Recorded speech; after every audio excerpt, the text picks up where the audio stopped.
kalian belajar apa aja sama guru kemarin? Kupri, Terus geochemistry kan ya? Iya. Tugasnya. Terus apa lagi? Sampling air, gas. Sama gas. Air gas sama paku. Gas sama paku. Oke, terus apa lagi? Termometer air. Kita sama mineral gasnya sama paku. Air. Oke, kalau sama paku apa? Gas. Gas itu udah apa aja itu? Nah, karena penggantinya kelas itu masih 2 kali. Masih 2. Dan harus cari pengganti 2 lagi. Biar Jadi masih masih kelas 2 kali nggak sih kalau Masih nggak salah? basa-basi gitu. meter-meter. Kayak Gas tapi nggak nyentuh meter gas banget gitu. Iya. Soalnya masih ada 2 pertemuan lagi yang belum. Iya, oke. Terus apa? Komponen. Iya. Terus apa lagi? Terus pengolahan kemarin itu disuruh input data sendiri buat di plotting tiap hari dia terus dijelasin pengaruh input teman itu. Oke. Kayak CO2 itu dari mana? Oke, gitu Jadi ya. masih ya maksudnya ya belum masuk ke dalam. Belum masuk gas. belum masuk sih. Gitu. Karena kan jatahnya saya kan applied ya. Kalau applied kan harusnya kalian udah dapet ya. Ya dan Nah, saya itu juga. Saya belum ada. Iya. Kalau sama aku lah. Iya. Udah. Oke, bagus lah kita nanti sambil jalan ya kalau ngomong bingung dulu. Kalau sama Pak aku ada soal gas survei nggak sih? Soal gas survei ada nggak? soil Akan dibahas nggak? belum tahu. Belum Dikasih tahu dari Ya baca paper sendiri yang beda. Beda ya? Masih tahu struktur ya. Ini struktur ya. Saya riset itu semua. Gimana dananya? Oke lah, ini apa sih? Mau baca di spek. Kenapa muncul? Tapi ada perbedaan. Oke, kalau gitu kita awali dengan recap dulu. Terakhir kuliah kapan kali? 2 minggu yang lalu? 3 minggu? Iya, kayaknya. dua minggu. Ini kita recap dulu aja water dan gas. Water ada apa aja? Biasanya apa yang kalian lakukan pada sampel air? Apa yang kalian Analisis geokimia air di panas bumi itu apa aja? kation anion Yang pertama kali apa? sampling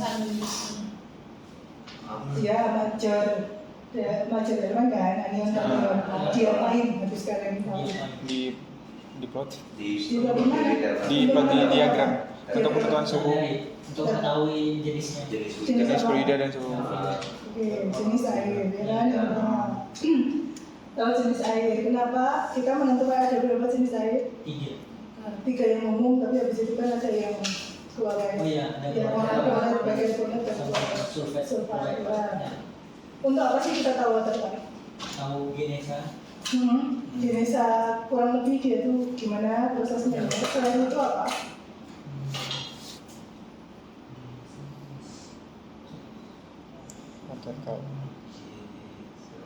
Biar tahu untuk penentuan suhunya tuh lebih cocok pakai diagramnya kayak bagaimana gitu. Soalnya Untuk pengambilan sampelnya, pertama sebelum sampai ke sana sampelnya mau yang mana gitu kan? Iya. Sama hidrologi, struktur hidrologi dari sistem panas bumi, terutama di sistem yang seperti kita, yang berkampus kayak di Indonesia kan udah hampir selalu patternnya seperti itu ya, yang di dekat upflow kan pasti kan di atas kan gas kondensat aja, jadi paling gas kondensat campur air meteorit keluarnya paling sulfat gitu kan, paling nggak kan kita tahu kalau ketemu sulfat settingnya seperti ini kemungkinan itu kayak upflow, berarti kan kurang lebih kita akan tahu gambaran dari hidrologinya, konfigurasi hidrologi dari sistem. Oke, water type. Selain itu, setelah itu apa? penentuan suhu. Geotermometer. Penentuan suhu.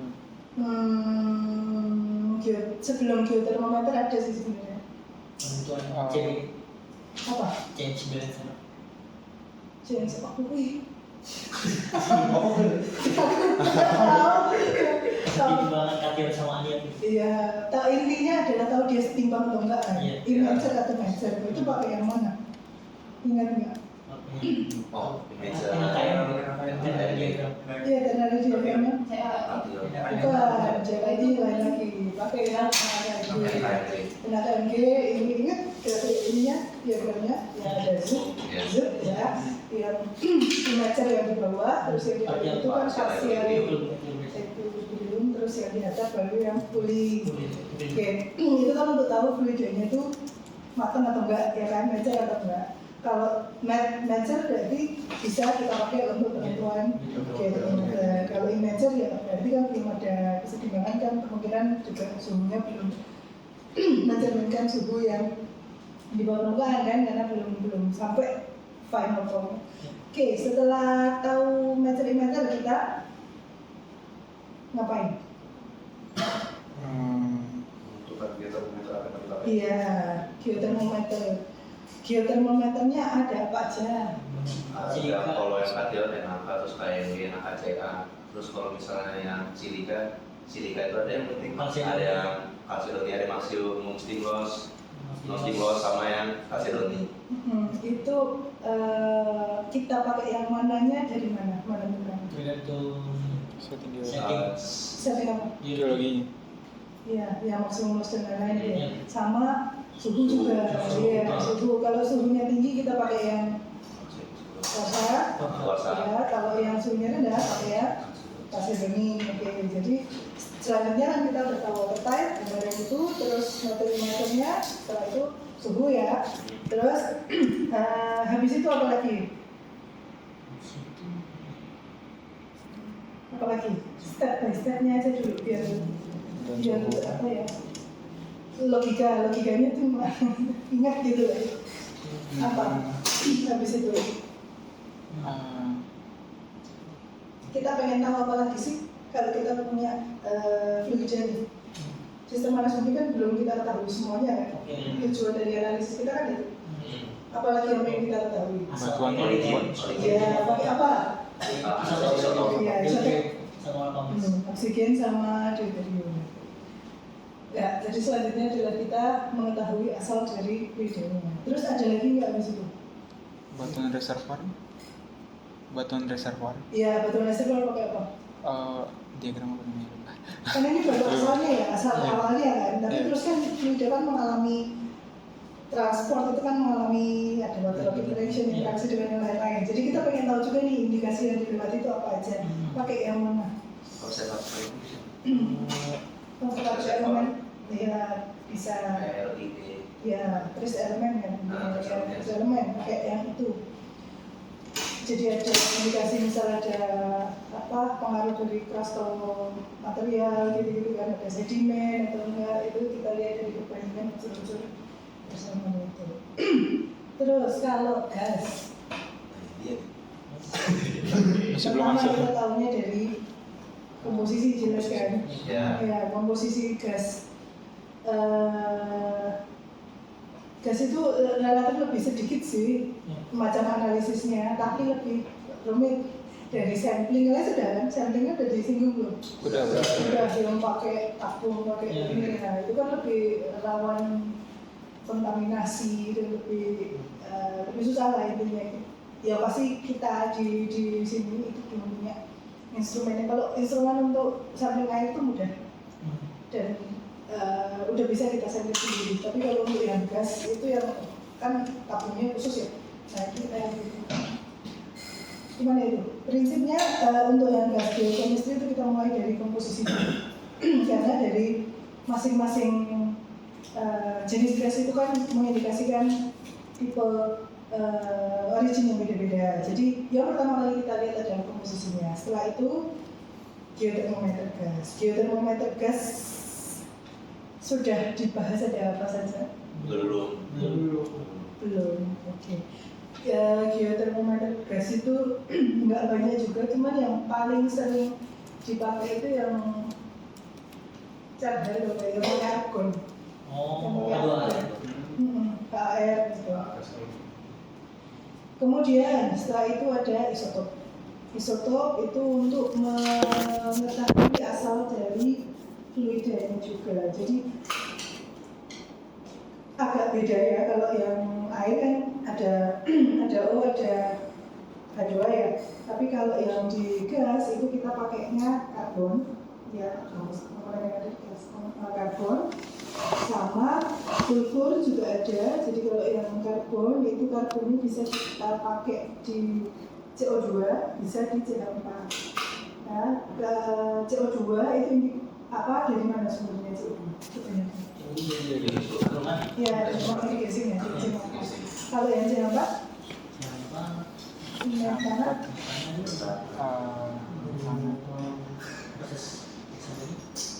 Proses biokimik, kimik. Jadi indikasi sedimen biasanya kalau yang CH4 tinggi itu biasanya indikasi sedimen. Jadi dua ini isotop CO2 dan CH4 nanti dibandingkan terus kita bisa tahu apakah ada influence dari sedimen atau tidak seperti itu. Kalau yang sulfur itu magmatik atau bukan? Biasanya itu. Jadi kita mau tahu hanya hidrotermal biasa atau yang benar-benar dapat imbuhan magmatik dari ini. Kemudian ada soil gas juga, cuman saya nggak tahu dan biarin gini aja ya, karena ini jabatan nanti sama Pak Agung dibahas kan ya. Jadi ada di beberapa tempat itu manifestasi itu nggak muncul, ya kan, entah karena permeability-nya kecil di dekat permukaan sehingga air dari bawah nggak bisa naik. Jadi kan nggak kelihatan nih ada mata air kah, ada gas discharge atau apa, itu nggak kelihatan. Biasanya kita sebut sistemnya hidden geothermal system. Cuman indikasinya itu biasanya tetap muncul di kandungan CO2 di tanah. Jadi yang kita analisis adalah kandungan CO2-nya di tanah itu. Jadi kalau ada sedikit yang anomali itu ya, itu bisa indikasi adanya kemungkinan ada sistem panas bumi di bawah. Jadi meskipun nah, prinsipnya seperti itu sih. Cuma nanti prakteknya gimana dan sebagainya, nah itu yang mungkin tidak akan saya bahas di sini. Oke. Ya, jadi ini ya komponennya dari biokimia air kan ada ini ya, Cl, SO4, HCl3, Cl itu dari mana? Dari sirkulasi bawah, ya kan, magmatic casing. Kalau SO4 itu dari SO4 dari mana aja kemungkinan dapat SO4? Di atas, dari H2S yang naik, ya kan, gas kondensat, terus ketemu air meteorit, dia mengalami oksidasi, jadi SO4. Atau dari bawah juga bisa. Gas magmatik itu kan punya apa? HCl, ya, yang ada S-nya SO2. Ya, SO2 ketemu sama air meteorit juga bisa dia akan berubah. Jadi kalau kita dapat SO4-nya di bawah, itu indikasi bahwa ada magmatik, imbuhan magmatik di bawah.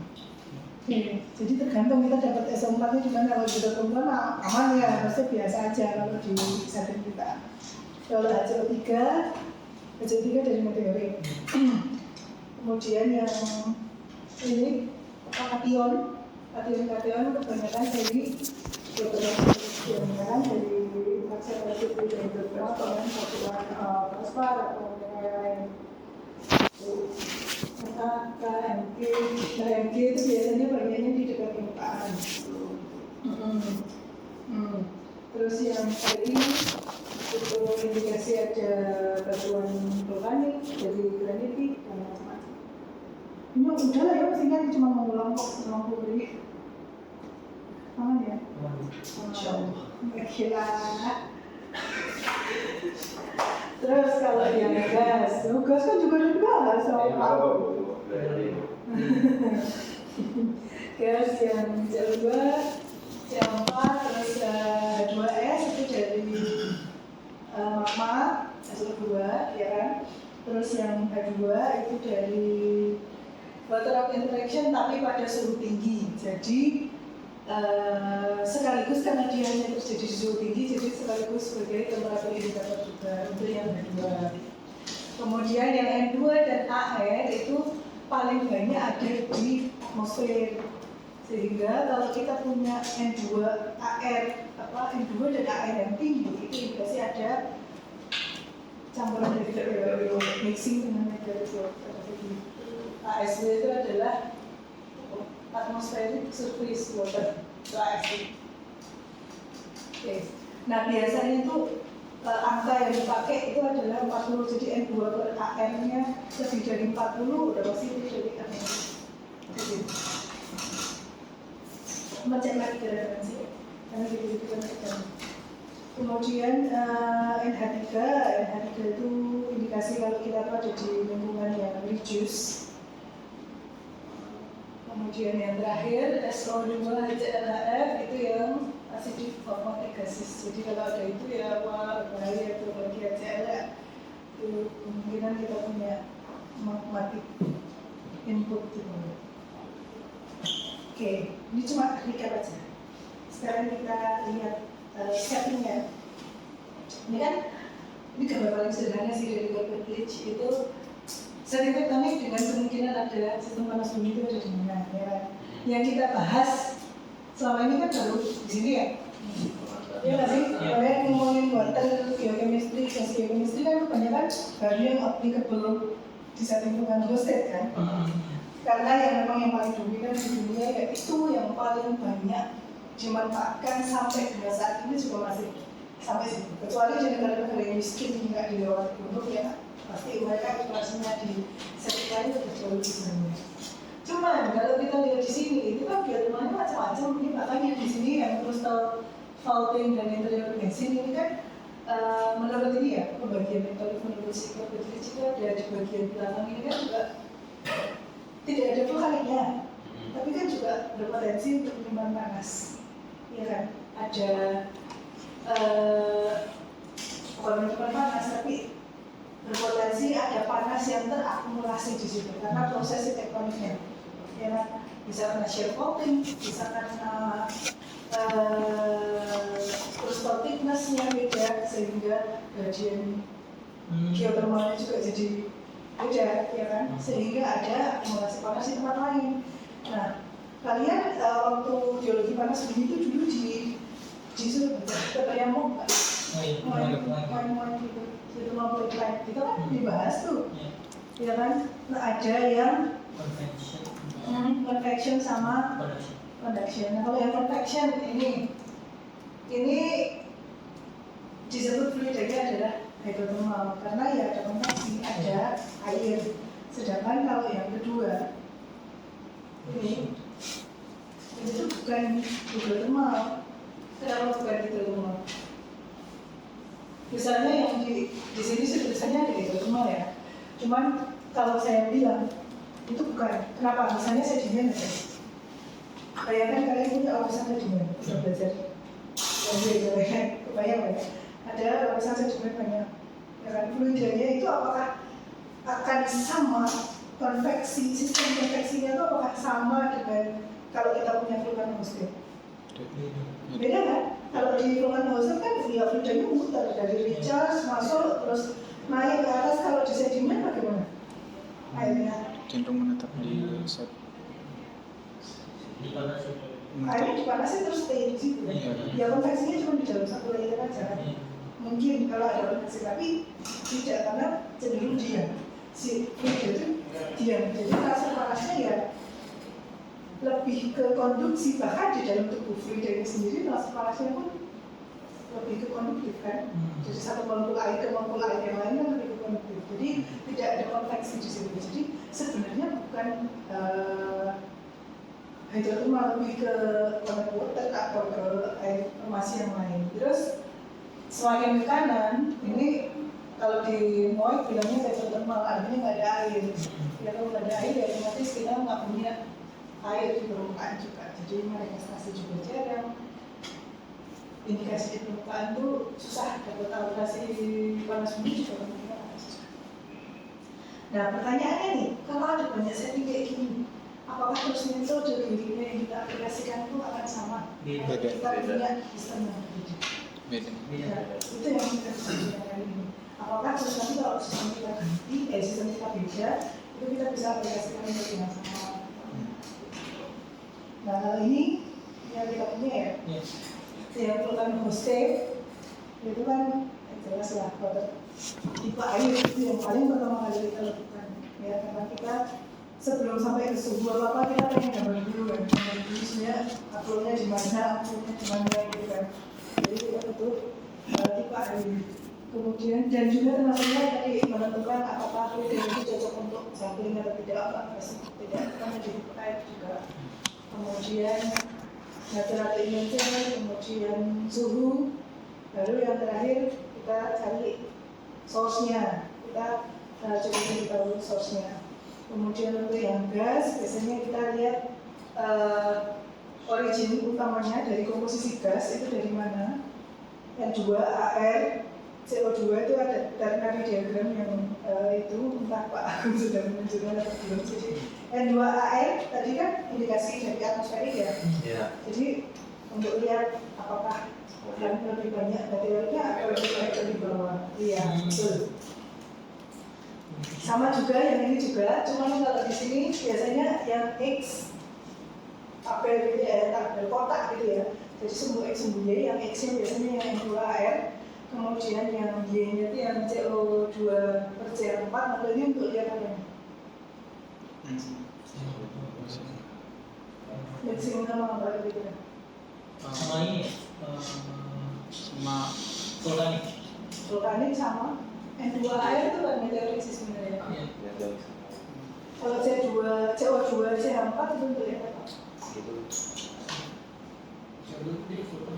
Iya, CO2 vulkanik C4 tadi ya bergerak sedimen. Jadi apakah ada pengaruh dari sedimen atau crustal yang lain? Kemudian geochemistry itu biasanya dipakai ini, tapi mungkin ada yang lain. Itu yang biasanya pakai gitu. Oke, silakan. Pak Agung itu masih sering nggak? belum. Tapi ngasih nggak? Boleh diminta nggak? Saya bilang kayaknya nggak ada. Waduh. Beli nggak kan? Enggak. Iya, sudah pasti tidak. Sudah pasti tidak ya. Hah? Jangan nambah. Maksudnya Dikasih kan? Boleh izin foto nggak? Kalau kalau foto nggak? Oh boleh bu. Oh ya udah. Tapi saya tidak membagikan file. Oh tadi harusnya di foto. Wah. foto doi. Yang bagian Nah, sekarang kita sudah ya. Kita lanjut. Kalau kita punya Capricorn itu apa? Yang magmatik tadi, magmatik ribuan magmatiknya itu sampai atas, jadi kayak bentuk kolom gitu loh sampai ke permukaan. Nah biasanya kan banyak steamnya kalau di sini kan langsung dari gas magmatiknya naik ya. Ya, dari gas magmatiknya langsung seperti bentuk kolom itu ke atas. Nah contohnya kayak di Filipina dan lain-lain itu juga ada yang seperti ini. Terus partly kayaknya karena ada Kudus itu juga iya, tapi hanya sebagian bukan semua.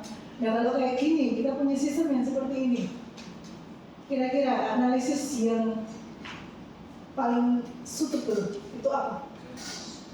Gas, ya karena bunyinya gas. Jadi kita lebih ke gas. Jadi yang dianalisis ya lebih ke situ.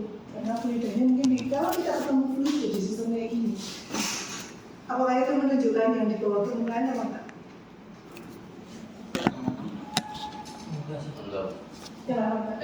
yang Oh iya. Iya, misalnya kita punya sistem seperti ini, terus ada air, kita ketemu air hangat, entah itu kolam atau entah itu keluar debitnya kecil.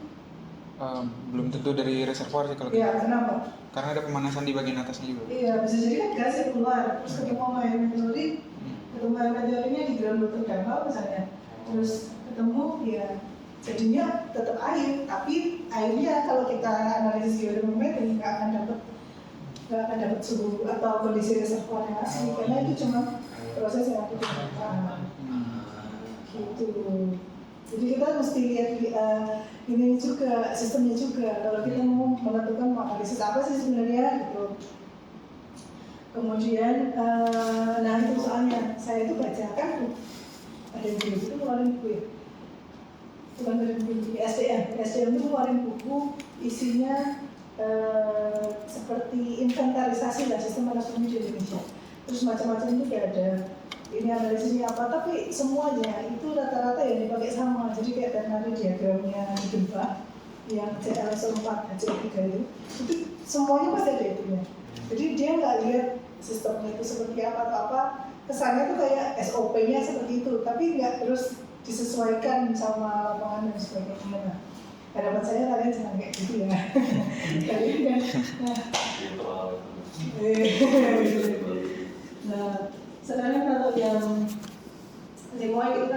Plutonic type. Plutonic type kalau di dia menurut klasifikasi mnemonik itu semua yang ada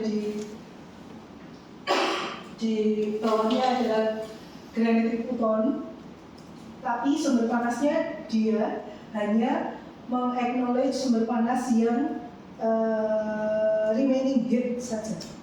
Remaining heat. Jadi sisa panas dari, karena masih cukup muda ya, jadi punya sisa panas. Tapi sebenarnya granitik rock itu kan punya mineral yang punya radiogenic, ya kan demonasif dan lain-lain. Nah itu akan mengalami decay atau peluluhan. Nah peluluhan radiogenik itu yang juga bisa menjadi salah satu sumber panas. Nah, bangga, kalian presentasi bangga nggak sih? Ada kan yang presentasi bangga kayaknya? Waktu geologi panas dulu. Ada kan? Ya itu kan salah satu yang. Nggak ingat tuh. Iya, nggak ingat ya. Ya itu kan salah satu contoh sistem panas bumi yang asosiasinya dengan granitik Pluton, terus umurnya itu agak tua ya, Kretasius kalau nggak salah di bangga itu. Jadi sumber panasnya itu kemungkinan besar dari peluluhan radiogenik dari granitiknya. Nah kalau itu sumber panasnya kan otomatis nggak akan ada di sini, di sistem seperti ini. Kita nggak akan ada sumber magmatik. Jadi komposisinya fluida juga pasti akan berbeda di sini. Tergantung reservoir kita nanti apa yang dilewati. Kan granitik Plutonnya cuma di source aja ya. Tapi tergantung mau ketemu sedimen atau metamorf atau vulkanik juga, atau granitiknya sampai atas yang nyimpen panasnya adalah granitik yang kena sisa banyak misalnya atau rekahan banyak, kan otomatis akan ada fluida. Sebenarnya yang panas itu menurut kalian panas itu paling banyak disimpan di mana sih? Disimpan di mana? Storage-nya itu apa? Kantong dapur. Ya itu sumber panas, tapi di kondisi seperti ini, di lapisan bumi. Batuan yang kasar, Di batuan yang keras. batu atau di fluida? Fluida sih.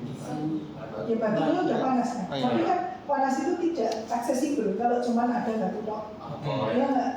Jadi ada rekahan-rekahan, kemudian ada fluida, ya kan ada fluida yang kemudian membawa itu ke atas menjadi aksesibel buat kita ya kan. Tapi sakjane panasnya itu udah di bawah, udah produktif lah, dia sifatnya produktif. Sehingga ada atau nggak ada air, nah itu yang menentukan apakah kemudian nanti panasnya menjadi aksesibel atau tidak, ya ada manifestasi atau enggak. Berarti kan kalau kita mau menganalisis ya kita bergantung pada si fluida kan, ya kan bergantung pada si fluidanya ada apa enggak. Jadi tergantung kalau kayak gini meskipun ada panas nggak ada fluida ya susah dianalisis. Untuk origin sama semua sistem panas bumi, jadi mainly itu ada meteorit dengan sedikit kontribusi dari water interaction-nya.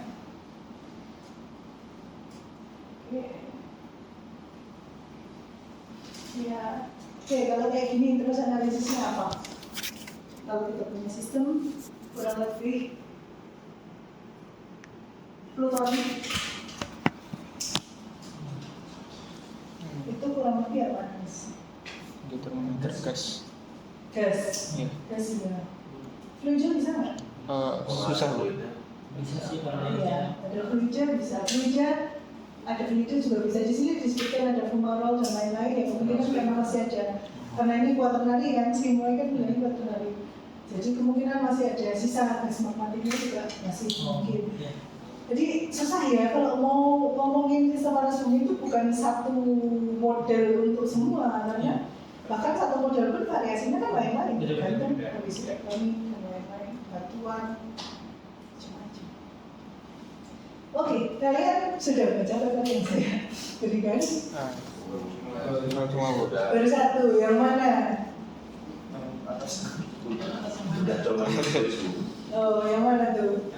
Dua-dua sih. Oh, yang masalah yang mana ya? Yang pertama bu. Tinggi tangga. Kata ide apa itu?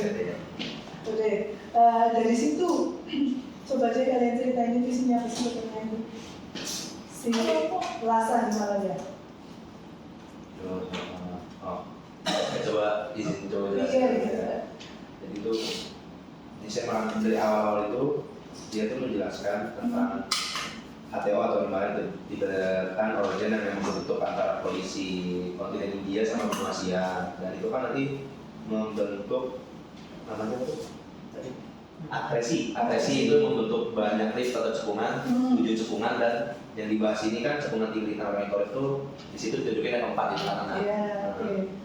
Terus juga dia melaksanakan penelitian kayak sumber-sumber karena di sana itu dibagi jadi 2 blok. Ada pertama ada blok Himalaya, yang satunya itu ada blok Lhasa. Nah, oke, kita fokus ke situ ya. Jadi ada 2 blok Lhasa dan blok Himalaya.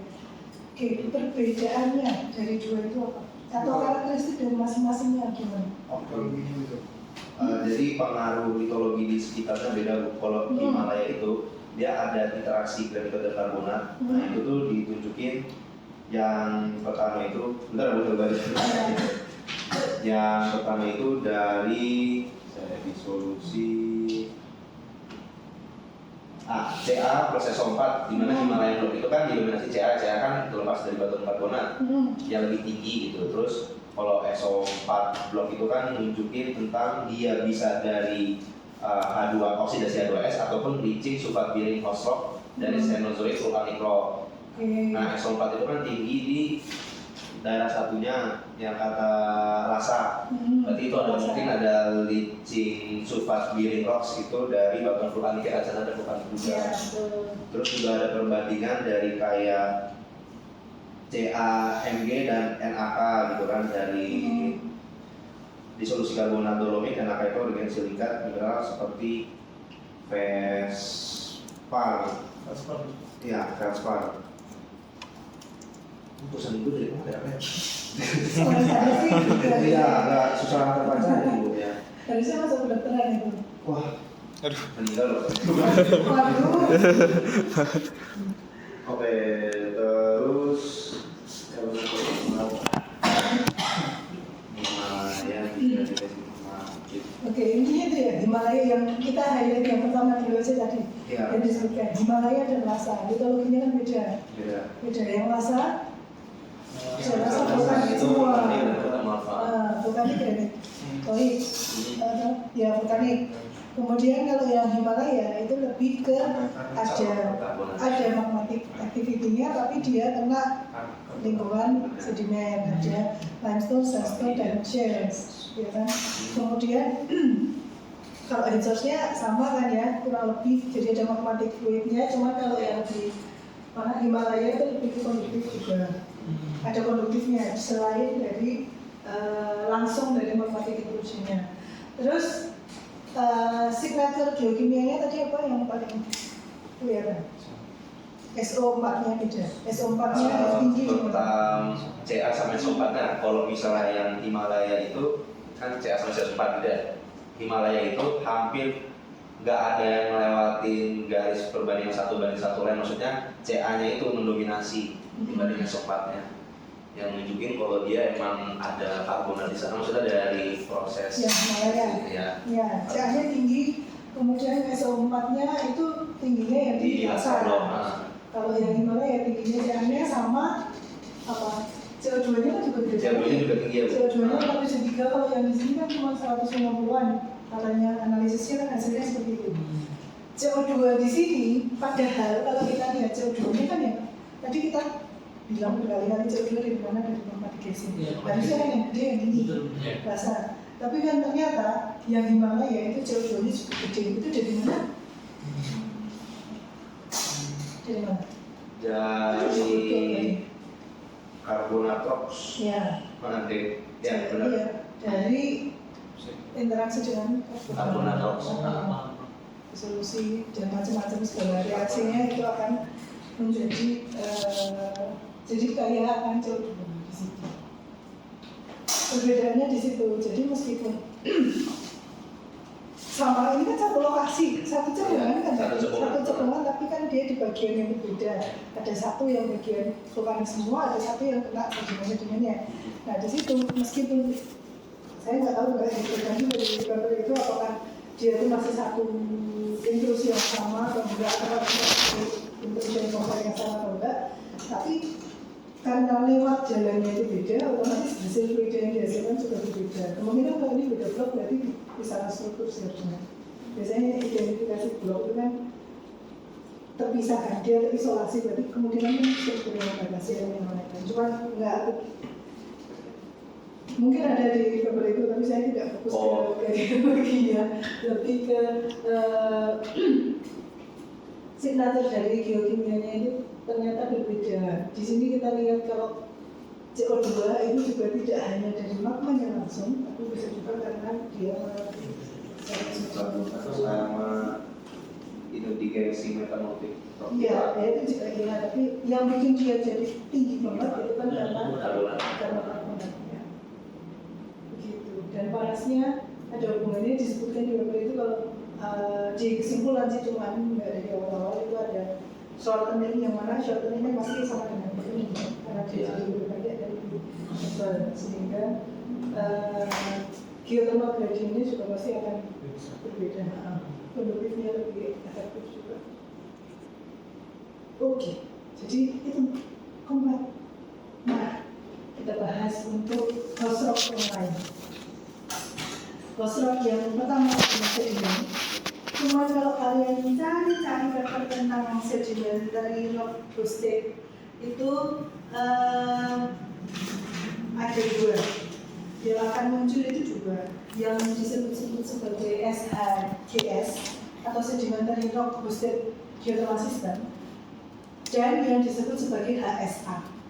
Cuma kalau SHGS itu merefer pada geothermal yang ada di dalam sedimentary basin tapi ada pengaruh magmatik, itu yang SHGS. Tapi kalau yang HSA atau hot sedimentary aquifer itu yang nggak ada magmatic influence sama sekali. Jadi kalau kalian mau cari atau belajar tentang itu bedanya. Jadi kalian akan menemukan dua terminologi yang berbeda meskipun sama-sama di sedimentary basin. Jadi yang dari influence magmatik itu HSA, hot sedimentary aquifer. Hot, panas. Oke. Hot sedimentary Aquifer. Ya, aku itu sedimen panas. oh Kayak gitu. Nah, yang pertama dulu yang pakai pengaruh magmatik ya.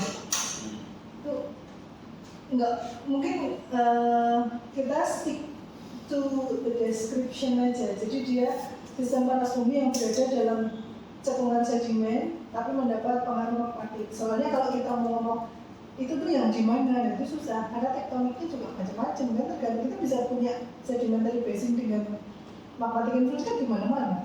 Ada satu paper ini paper review paper dia macam-macam, jadi ada yang contohnya yang di Goema itu mana sih? Yang paling atas itu reef. Ya, Amerika itu reef. Kemudian Salton Sea itu juga di Amerika itu juga reef. Mirip lah, karena mungkin juga masih deketan juga. Nah, yang ketiga, di mana ini? Iya. Ini tuh ada tulisan. Jawa. Polusi. Ya, itu kan ada beda. Ini kan udah masuk ke PKR. Dia dekat sekali dengan vulkanik R. Kalau yang 1-2 itu kan dari bawah langsung ya. Karena dia reef kan magmanya keluar dari bawah. Kalau yang Lucy itu kan ibaratnya kayak cuma kena tangannya dari si akarnya vulkanik akarnya. Jadi setting tektoniknya bisa macam-macam. Backup basin pun segala macam. Yang Lucy dengan yang di Fiumicino, Itali itu juga beda. Yang di sini lebih karena ada akresi itu ada banyak trust fault, yang trust itu juga bisa memicu ada panas kan di situ, memicu kelelahan juga bisa sehingga ada magmatik di situ menjelah ada SHGS. Ini juga backup basin tapi jauh kalau ini kemungkinan sama dengan yang Fiumicino. Jadi karena banyak faulting, kemudian memicu partial melting localized di situ sehingga ada pengaruh magmatik. Nah itu kemungkinan tectonic setting kapan kita bisa punya SHGS. Heat source-nya jelas karena ada magmatic influence, otomatis heat source-nya adalah magmatik ya. Kemudian reservoir rocknya sandstone, limestone, segala yang punya porositas dan permeabilitas tinggi. Intinya kan itu supaya bisa menampung airnya kan. Dia harus punya porositas dan permeabilitas yang tinggi. Porositas, permeabilitas perlu diingat bahwa kalau di sedimen porositas permeabilitas itu ada fungsi kedalaman juga ya. Jadi makin kedalaman porositas permeabilitasnya juga makin kecil. Nah, jadi kedalaman seberapa kita bisa ngebor ini juga terbatas. Cuman berapanya itu kalau saya baca di paper itu kurang lebih 3 kilo itu baru mulai agak turun di bawah 15% porositasnya. Yang menurut sedimen, memang 15% masih cukup lah ya. Kedalaman 3 kilo kan mirip sama kedalamannya sumber panas bumi, dan masih 15% itu masih cukup lah. Kemudian originnya ada magmatik dan ada sedimen. Ada seperti itu.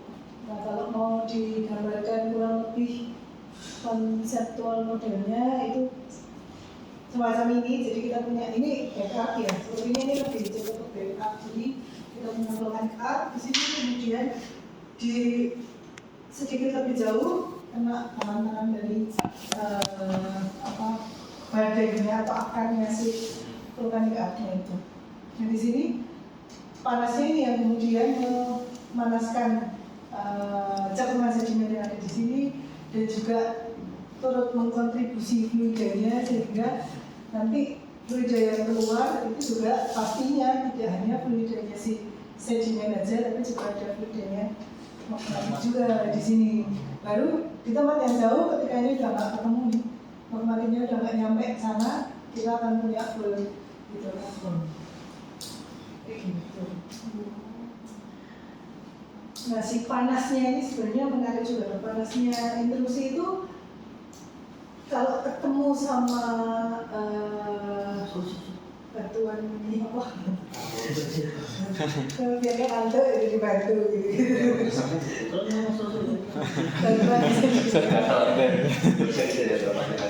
Ketemu batuan sedimen itu bisa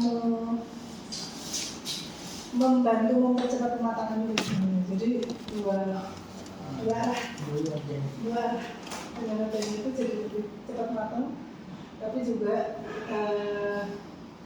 ya jadi apa ya, si panasnya si material sedimen itu juga bisa mengkontribusi unsurnya. Jadi sedimen itu juga punya unsur radioaktif, terutama di mana mineral yang banyak radioaktif itu lempung. Jadi kan di seperti makro atau lagi shale, ya, itu kan dia berpotensi untuk menjadi sumber panas dari keluar radioaktif. Jadi tergantung, kalau kita punya lapisan-lapisan yang banyak klaynya di bawah batuan yang poros, dia bisa membantu jadi sumber panas, memanaskan yang si akuifernya di atas itu. Tapi kalau misalnya si clay atau apa ini tadi yang makro atau shale itu di atasnya akuifer, kira-kira jadi apa? Jadi apa? Jadi yang merangkap. Jadi trap. Jadi kan dia sifatnya kan low conductive ya. Low conductive, jadi panas yang terakumulasi di bawah, entah dari apapun ya, dari mantel atau dari manapun ya, terbatasi sehingga jadi lebih panas lagi. Tergantung posisi dia di mana. Posisi si matrok atau shale itu ada di atas atau di bawah. Di bawah bisa jadi sos, di atas bisa jadi menarik ya. Tergantung posisi kita di mana tektoniknya segala macam. Oke. Ya. Terus, nah ini tadi ngomongin, terus jadinya kayak gimana sih fluida yang kita temuin di SHGS itu jadinya seperti apa? Nah itu bisa kelihatan dari apa tadi dua komponen CO2 dari magmanya, terus CH4 ya dari sedimennya. Jadi kita akan punya di sini akan punya kandungan CH4 yang agak tinggi, tapi CO2-nya juga lumayan tinggi CO2-nya. Di sini kan mulai cuman CO2-nya hampir nggak ada ya. Ini gimana sih dia? Ini CO2 rich masih, yang ini CH4 rich. Gitu. CH4 bisa termogenik, bisa mikrobial, tahu bedanya? Mikrobial yang langsung dari diagnosis sedimennya, sedangkan kalau biotik itu pemanasan hidrokarbon dan segala macam. Organic matter.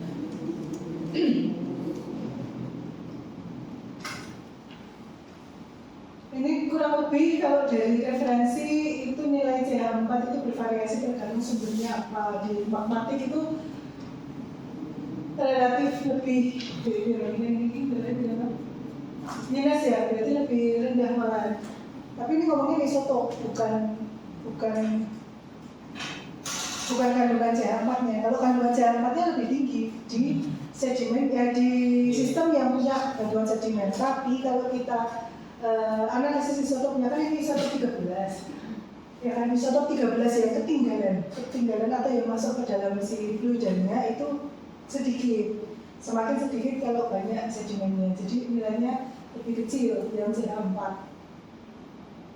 Kan karbon isotop itu bisa di CH4, bisa di CO2 ya kan, seperti yang ditunjukkan di gambar itu kan. Ini kita lagi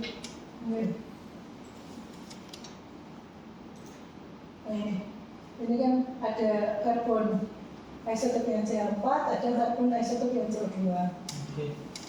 Bisa dites di kedua jenis gas itu. Nah di sini ini referensinya lebih ke yang metan.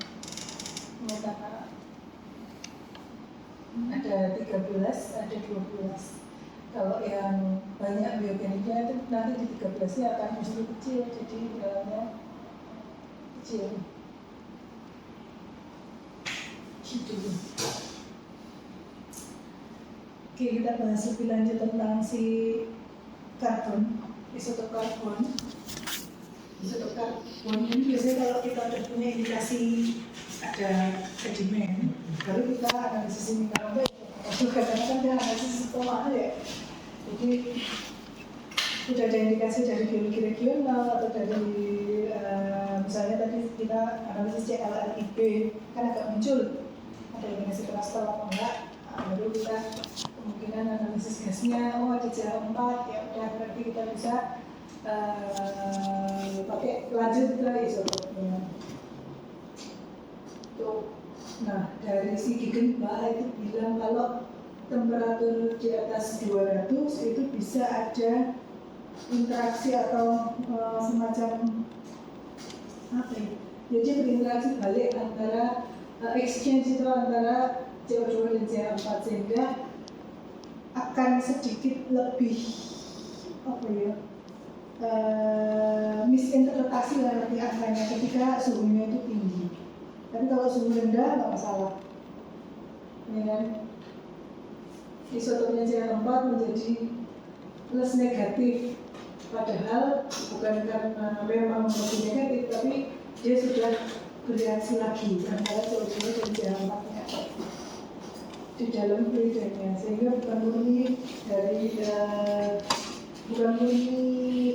jejaknya dari si batuan atau longsornya, tapi lebih ke ada suhu tinggi dia bereaksi. Oke.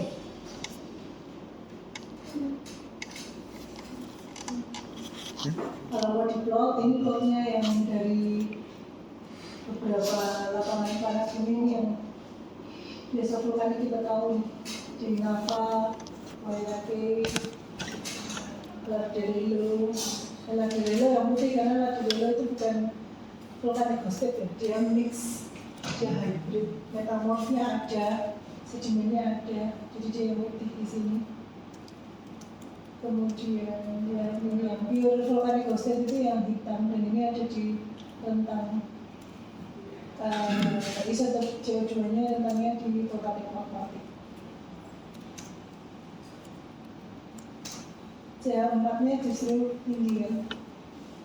Kalau nilainya super bisa C4, bisa tetap dengan C4.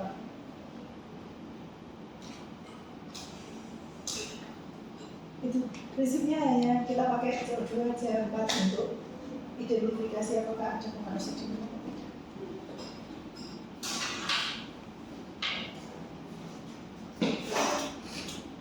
Oke, sampai sini. Oke ya. Kalau dari paper yang kedua itu kan bisa dapat apa? Belum. Lalu Jangan tapi belum sampai kelar banget tuh. Kalian kalau baca paper caranya gimana? Kalian kalau baca paper caranya gimana? Kalian kalau baca paper kan? Baca abstrak. Abstrak, udah tahu gambar seluruh. Abstrak, terus? Terus kesimpulan. Nggak sih apa? Metodologi. Abstrak, Abstrak, terus? introduction itu kan isinya basa-basi. Iya. Langsung Metodologi. apa yang dibahas kayak analisisnya terus hasilnya. Semua caranya gitu? Enggak juga sih. Kalau misalkan ada bagian biological setting, saya bagian biological setting gitu. Oh gitu? Karena nggak kebayang sih kalau bisa nggak tahu. Saya kalau merangkum ujung-ujungnya kayak nggak merangkum gitu. Tetap banyak gitu. Iya, itu mah kamu Rangkuman rapat. Soalnya susah lah. Nggak bisa merangkum, nggak usah merangkum. Kalau kalian udah sering baca paper belum? Lumayan. Lumayan. Lumayan. Udah capstone kan? Capstone kan Ya. udah mulai ngumpulin ya, ini udah mulai mikir-mikir skripsinya. Oh, Iya kan? Nanti kayak gitu kan harus banyak lagi yang baca dan tidak semua. Kalau saya dulu ada perasaan kayak itu, karena aku udah menggunakan 30 menit waktu untuk baca paper, masa akhirnya nggak dipakai karena emang nggak dipakai, akhirnya nggak relevan. Tapi ya udah, berarti kan dari situ saya belajar cara saya baca paper itu salah, harusnya nggak yang spend banyak waktu untuk satu paper, tapi saya ya abstrak. Terus nggak usah dicatat, ini kan cara masing-masing itu lain, cuman ini orang perlu soalnya. makin jalan makin kesini kan makin kita menemukan style kita sendiri kan. Ada betul. Iya, kalau saya tuh abstrak, terus habis itu bagian terakhirnya introduction, karena biasanya dia menjelaskan isinya itu apa, itu di bagian terakhir dari introduction. Describe bla bla bla bla bla bla, itu biasanya di bagian terakhir introduction. Terus heading bawahnya. Misalnya ini metodologi, terus kemudian biasanya ada apa ya, karbon isotop atau apa, berarti dia bahasnya ini, jadi nggak dalamnya. Ini bagiannya dulu, terus kayak gini, terus baru kesimpulan, baru nanti yang kira-kira butuh mana. Kalau butuh, kalau enggak ya gitu. Jadi scan kan katanya sih stepnya tuh scanning, skimming, baru yang baca full gitu kan, tapi reading. Scanning dulu ya kayak gitu, misalnya itu apa aja sih dalamnya tuh ya kayak gini, kayaknya nggak butuh. Terus skimming tuh baca cepat, jadi kita cuma mencoba menangkap keywordnya di situ apa, baru nanti kalau kira-kira ada penting, baru nanti kita baca di situ. Kalau enggak, aduh makan waktu banget untuk baca itu. Pakai AI. Salah strategi. Pakai AI. Jadi gitu. AI gitu. Iya. Pakai apa? Pakai Mas ini Adobe sekarang udah minta, Iya. udah mau summary gitu kan? Itu iya. minta Screening. Bisa langsung masukin AI. scanning dulu, scanning baru yang baca. Skimming baru. Scanning kan juga berat. Scanning sleep. Langsung slip. Jadi enggak ada. Gitu. Coba tetap bisa. Dibaca dulu. Iya. Dibaca dulu. Bukan dia baca kerangkum. Situ. Itu aja sabar dulu cuy. Paper yang Sabar baru. dulu dari bulan. Ya. Oke, ya paper yang kedua itu intinya bisa. ada. Hah? Bahasa Arab bisa. Siapa? Iya. Kamu sama bisa dilihat. Iya di tangan. Kesimpulannya apa? Nah itu saya. Kesimpulan aja, coba KTL. Ada itu pakai DOI itu. Lalu kesimpulan Oh nggak muncul linknya karena ada satu WA ya, jadi linknya kan yang muncul satu. wah banyak 5 poin Bu. Coba bisa nggak kamu ngomong dalam satu kalimat yang pertama aja, nggak usah dibaca semua. Baca dulu dong baru saya Bu. Iya. Oke.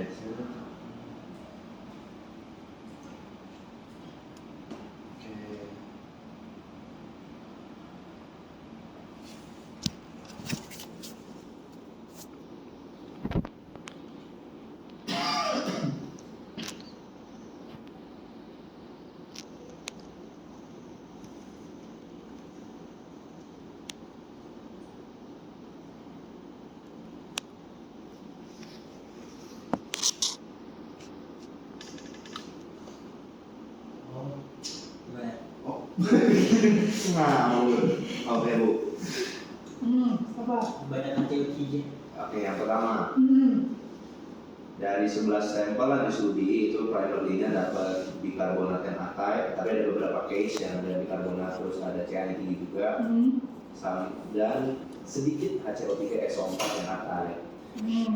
Nah terus dari adanya perbedaan ini strong positif korelasi dari kation SL2 dan LP serta CL itu indikasi bahwa kation ini merupakan tambahan dari disolusi mineral. Mineral apa? Nggak disebut. Di sini nggak disebut. Oke. Terus adalah tingginya Na sama metabolic acid itu berarti metabolik itu silika. Metabolic acid. Metabol itu KBO. Ah, Metabol ya? Metabolic Metabol atau metabolic acid. Pokoknya itulah. Ya, oke. Itu adanya kalau ini apa lebih lama, longer under the runoff dan slower migration.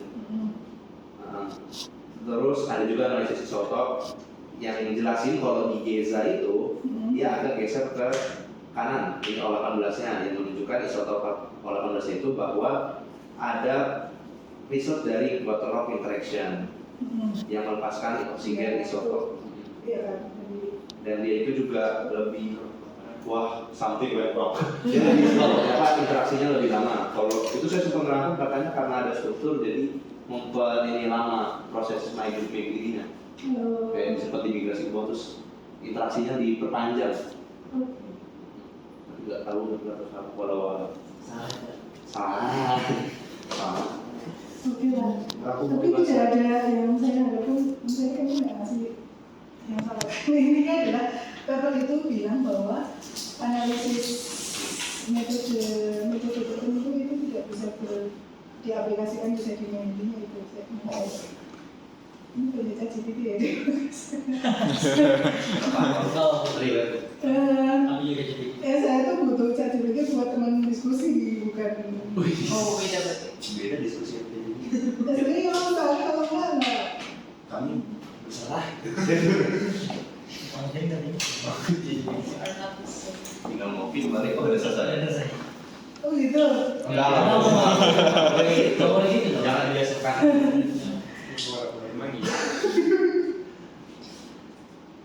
Oke, ini tuh ada yang bilang bahwa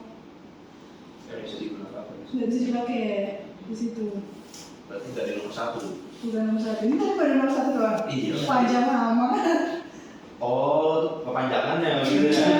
Oke. Ini adalah dari sini kita bisa tahu Esok penelitiannya. bahasa Arab. Nggak sih? Ini ngawur. Bisa di Apa iya sih itu banyak banget sih GPT ini belum yang lain-lain. Jadi source chat.com. Iya ini kan. Saya kan dapat dari situ. Iya memang. Iya. Membantu mengajar. Tapi kan di ini loh di apa namanya? Dikonfirmasi saya baca beneran. Oke. Nah itu jadi ini NA yang NA itu tidak bisa dipakai kemudian yang pakai NA itu di situ tidak bisa dipakai. Yang nanti kalian baca sendiri kayak gitu. Jadi mana? Oh ada settingnya, kan itu ada settingnya ya di situ. Oke. Next, kita ke HSA. Sedimentary Kalau yang aquifer. lintang ini sebenarnya bisa ke HSA. Jadi nggak ada mama ini, mau ke sini, nggak ada mama ini. Kalau yang di sini ada yang dijelaskan gimana ya. HSA itu tidak ada magnetic influence. Kemudian yang jadi hit source-nya apa? Kalau nggak ada magnetic activity. Jadi tadi ada shell, ada makro dari sedimennya itu bisa. Atau kalau untuk granitik kayak tadi modelnya Simoy itu kan ada granitik, bisa jadi juga dari yang lain. Kemudian konduktif ditransfer dari mantel. Dari mantel itu juga bisa menjadi sumber panas. Yang saya sebutkan tadi, kalau misalnya kita ketemu makro di atasnya reservoir kan panasnya jadi makin ketahan, jadi makin tambah panas ya tentang ekonomis akhirnya potensi. Kemudian apalagi kalau kita punya backup misalnya kan organic art, terus backup drifting, ekstensi kan, ekstensi yang otomatis ada penipisan gerak jarak antara mantel dengan permukaan jadi lebih pendek, otomatis juga di tempat itu. Jadi macam-macam heat source itu tidak hanya magmatik ya, heat source panas itu bisa macam-macam. Salah satunya yang tadi. Kalau reservoirnya sama, kemudian kalau di sini otomatis originnya hanya origin dari sedimen, bukan dari magmatik. Oke, prinsipnya itu. Kemudian metamorfik. Kalau metamorfik heat source-nya ada radioaktif juga bisa, konduktif, prinsipnya mirip dengan yang HSA tadi ya. Yang tadi ada magmatik, tapi bisa jadi juga kita ketemu metamorphic hosted yang dia ada influence magmatik. Misalnya di Lardnerello itu ada info magmatiknya, tapi kebanyakan sebagian besar dari sistemnya adalah metamorph. Ya. Kalau di Indonesia kira-kira ada nggak sih? Ada. Dia panasnya apa kira-kira? Panasnya dari quarter floor itu. Ya, ada granit kan? Iya. Ada granit atau shear-nya itu juga bisa menambah. Dia bukan sumber panas primer, tapi bisa memicu atau ya berkontribusi untuk menambah panasnya di daerah tersebut. Jadi shear dipping dari sesarnya. Kemudian kalau HSA kira-kira di mana sih kira-kira? Berarti HSA itu kira-kira kalau di Indonesia di mana? basic tebal. Musim tebal ya, karena dia pasti kuliah dia dan segala macam ya. Terus di mana kira-kira? Di Sumatera, Sumatera Selatan. di BA, Yang sebelah timurnya ya. Oke, terus mana lagi kira-kira? Kalimantan. Kalimantan yang timur terutama ya, Barito, Kutai, Tarakan. Terus kalian pernah dengar Paramita? Paramita. Nggak tahu. Nggak pernah dengar. Paramita itu sebelahnya ada yang keluar air panas. Namanya Paramita. Di dekat-dekatnya situ. Parawedan. Ada Paramita itu pasti dari Paramita. Ada. Oke. Menurut kalian dengan kalian apalah ya Jogja itu geologinya kayak gimana? Ya, Dia masih ya.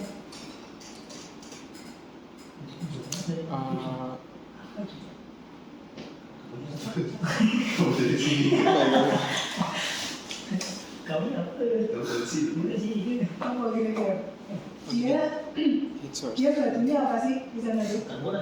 Iya, bisa sedimen toh? Ah. Jadi udah, ya mesin lah ya. Ini udah sedimen lain mungkin dimensinya nggak segede di Sumatera bagian timur atau mana, tapi kan dia udah masuk ke sedimen dari besi juga.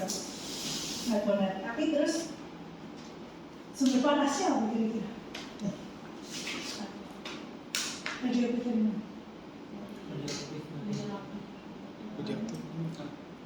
Dari Gunung Tua, itu ya Gunung Tua kan? Dari Gunung Tua atau di selatannya Jawa itu, ya kan ada nggak tahu, ya kan ada gunung berubah di situ. Kemudian kalau di geologinya itu kan dia dipisahkan ada crusting ke ke vulkanik arc yang baru yang Merapi. Jadi kayak menjadi pembatas antara si vulkanik arc yang muda yang modern itu sama yang tua ini. Jadi mungkin si Paramedan itu nggak dapat Merapi karena ada batasnya ini bukan ke jarak. Kalau jarak jarak jauh kan apa ya, konteksnya kita ngomongin kita bepergian naik motor ya. Kalau geologi mungkin kan nggak sejauh itu sebenarnya, ya kan. Tapi lebih ke karena ada yang membatasi struktur itu jadinya nggak dapat panas dari Merapinya langsung, tapi dari mungkin ya radioaktif tadi atau sisa panas nggak tahu juga. Kan belum ada penelitian juga. Skip langsung. Jadi kita jalan-jalan gitu. Ya, mungkin itu sih. Perkampungan atau Kalau nggak SOP dokter. Ngapainnya mati dong. Iya nggak pernah itu HSE. Iya itu pelajarannya yang Putri kemarin. Sampai kelas merah. Malu gue dari. Aduh. Oke, terus pertanyaannya apakah ini masih relevan kita aplikasikan? Kalau di Kalau sini kita di punya, iya kan Kalau di konteksnya vulkanik. hari ini non-vulkanik hosted. Tidak. Apakah relevan atau enggak? Enggak. Ya, kan bisa dari ini mixing air dari sedimen laut yang banyak hasilnya bisa juga. Si water, Si water tinggi bisa. juga. Jadi kita nggak naik dari kemana? Iya betul, tidak meter. Kalau sampah dari mana? Kira-kira ada apa enggak? Vulkaniknya bisa. Kalau ada vulkanik, Iya, kalau kita vulkanik. punya magmatic influence. Kalau nggak, Tapi kalau kayak pure HSA atau apa kan terus Aisyah nggak bisa. dari mana? Kan nggak bisa. Iya betul. Kalaupun bisa misalnya ya, ini kita diskusi karena belum ada yang kayaknya sih saya belum nemu paper yang belum bilang kalau ini tuh nggak relevan atau apa. Kita diskusi aja, diskusi terbuka. Menurut kalian, kalau bisa, misalnya ada SO4-nya di plutonik misalnya ya, kan tetap ada magmatic. Ingat gak pada tadi ya? Oke. Yang plutonik, terus kemungkinan kan masih ada gumaro di situ kalau ada sisa-sisa Iya. panasnya, tapi apakah terus hasilnya itu bisa sebermanfaat sama kalau kayak kita punya vulkanik hosted? Maksudnya gini, di vulkanik hosted kita punya ini, kita tahu tipe airnya, kita bisa ngambil hidrologinya kan? Iya betul. Kalau kita sistemnya bukan tipe vulkanogenik, kita dapat tipe air, kira-kira apakah bisa sih kita dijadiin buat bikin hidrologi? Kayaknya nggak bisa ya. Menurut saya sih nggak bisa ya. Itu. Ya, jadi menurut saya mungkin bukan metode yang pas untuk diaplikasikan di non-vulkanik hosted. Ya. Kalau mau kita pakai, itu pakai diagram yang AI, kayak tahu ini nggak? Untuk hidrologi kan. Nah, jadi bukan yang murni ke. Sebenarnya sejarahnya tuh berkelanjutan. Jadi awalnya tuh ada siapa dulu gitu, dan itu kurang lebih bareng sama si karakter yang keluar ini. Jadi sempat agak ini, jadi siapa yang duluan bisa itu juga ada zaman dulu. Nah Piper udah bikin kayak gini, kemudian habis itu ada Durov bikin yang lain lagi, versi yang lain lagi. Nanti tak tunjukkan ini bedanya di mana. Terus baru setelah itu diubah, mencoba mengadaptasi kedua ini, tapi diaplikasikan di geothermal. Tapi prinsipnya sama kan, prinsipnya kan cuma pakai kation sama anion, cuma kalau yang digebrak itu kan pakai gas-gasnya aja dan tidak pakai yang karbon atau bikarbonat aja, karena kebanyakan kalau di vulkanik hosted kan bikarbonat. Jadi sebenarnya cuma ini kan yang dipakai sama gigagram. Jadi modifikasi dari ini. Oh, paham. Jadi kalau kayaknya sih lebih pas itu lebih pakai ya, makanya kalau tadi kalian baca papernya Lasa, papernya si Lintang, itu kan pakainya Piper kan, pakainya Piper supaya lebih kelihatan oh apa sih yang mendominasi kationnya apa, nilainya apa. Ingat gak cara pakainya? Ingat nanti di plot jadi kota ketemu. Ya, terus baru nanti dari sini kan kita baca mau. Ya, jadi pakainya mungkin lebih cocok pakai yang Piper. Ini juga paper yang lain di Cina, sebenarnya di Cina yang udah pada sedikan itu kan mungkin nggak punya kuning jadi paper saya cari kemana-mana itu bayaran dari Cina. Terus Ya hasilnya kurang lebih kayak gini nih. CG itu cold groundwater, SGW itu shallow, DGW itu deep. Jadi yang kemungkinan air reservoir yang kemungkinan yang pink ya, yang deep geothermal water. Di sini ya tinggi SO4. Tadi CG apa? Cold Cold. Iya. Terus ya kemungkinan kan yang pink ya, yang pink berarti tinggi SO4, kemudian kationnya apa? Kationnya NA++, terus ditarik ke sana terus masuk ke zona yang nomor 7 ada CLNA. CLNA, berarti kalau NA-nya tinggi kemungkinan sedimen NaCl kan? Sedimen kan banyak NaCl-nya. Kemudian juga ada sedimen, tapi ada SO4 dan itu mungkin juga ada normatifnya.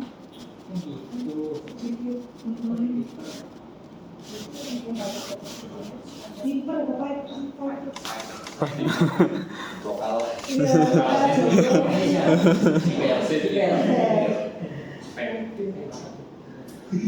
Piper. Ini kurang lebih itu kalau kayak Piper. kalau sama beli nggak boleh. Saya ya. Bisa lah. Bisa. Jadi bisa atau Enggak lah. Makanya Enggak, soalnya kalau saya share sekarang sampai tahun-tahun berikutnya pasti dapat juga. Dia kan yang berdiri kalian. Gak bisa Kalau juga. memberikan itu kan belum tentu bisa baca ya. Dan belum tentu teman kalian nanti nggak ngasih siapa tahu kan bisa dipakai ngajar UMKM. Mau saya. Gitu. Ya, intellectual property kan. Kayak gitu.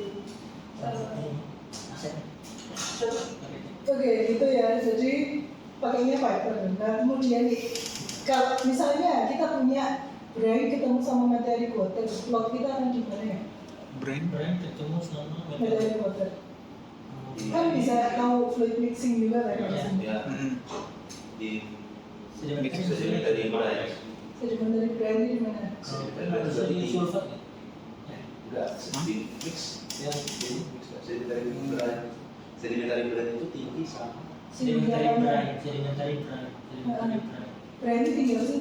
berarti tinggi NG Sama CL juga kan? CL CL ini sudah tinggi kan? CL yang tinggi. NA-nya itu yang mana? NA-nya yang sini berarti ya? Ini CL-nya tinggi ke sana. Ya, sodium. Terus ini sodium klorid itu. di kloret Kalau kita batuan sedimen terus ketemu sama geothermal steam condenser, Berarti sulfat sama sulfat sama reservoir ya kalsium aja gimana aja tadi? bisa berarti itu berarti zero sedimentary Ya ketemunya SO4 yang SO4-nya di sini tergantung. Ini nanti ketemunya di mana juga. mati mix Ya masih di sini kalau masih di sedimen. Oh, berarti sedimentary reservoir itu anggapan masih di sodium potassium itu ya? iya sudah brand juga tadi yang nggak pernah sampai Iya, kurang lebih sama. Tapi tergantung sedimen aja, ini sulfat atau enggak kan nanti di akhir tadi kan ini itu kan kita akan punya ya SO4 CLNA apa CLNA atau ya kan CLNA atau di sini kan kita punya SO4 yang tinggi nggak bisa ditinggalkan jadi namanya akan SO4 CLNA. Itulah pakainya piper. Nah kalau buros itu seperti ini. apa ini Apa coba Ini give me the moment coba, kalian ngerti nggak dari bentukan kayak gini bacanya kayak gimana? Lipatan bawang dulu bang. Belum dilipat. Itu apa itu? Cara plotting aja. Kita lihat dulu ini. Coba Tadi musim bentar ya. Cirebon. Oh. Ya apa? Waduh. Nah itu bisa semuanya. Bisa pesawat PH-nya berapa? Iya, TDS-nya berapa? kan kalau TDS tinggi biasanya mixingnya lebihnya bisa Tinggi. dibuat mata. Pertama kita mulai dari mana? Dari kuartal dari dulu. Tentang Data kita apa? Data kita ya S4.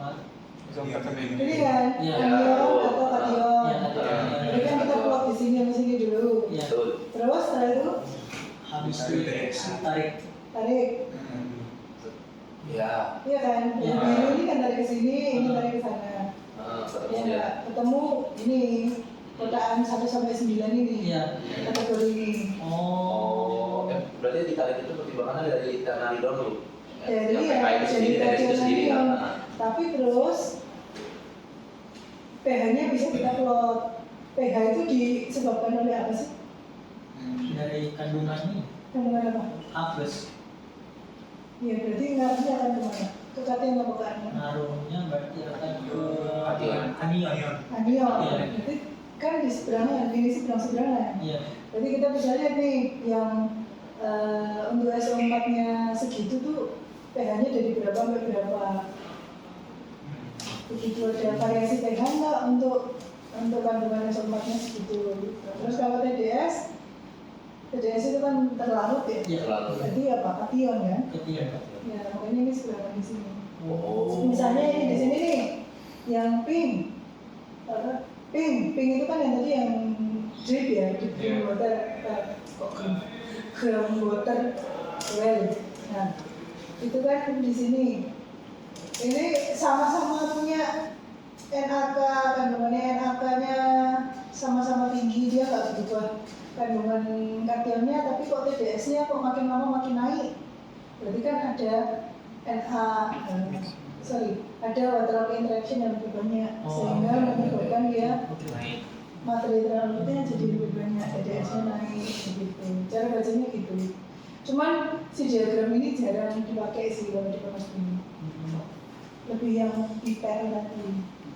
Banyak pada Excel. Excel.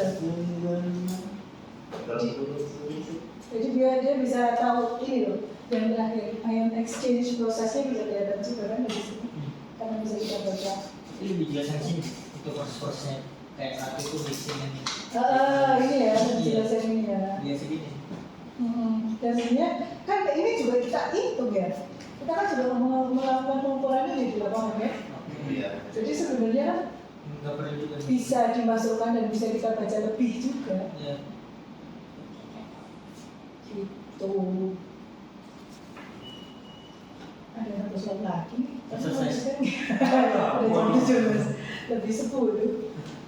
Sekarang Apa? cara bacanya. Enggak, ini Latihan.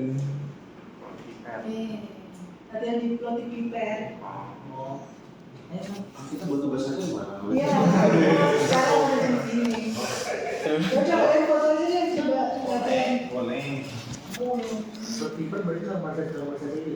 Ingat ini pakai pi. Iya, ini pakainya MIK. Ini loh, M greater L.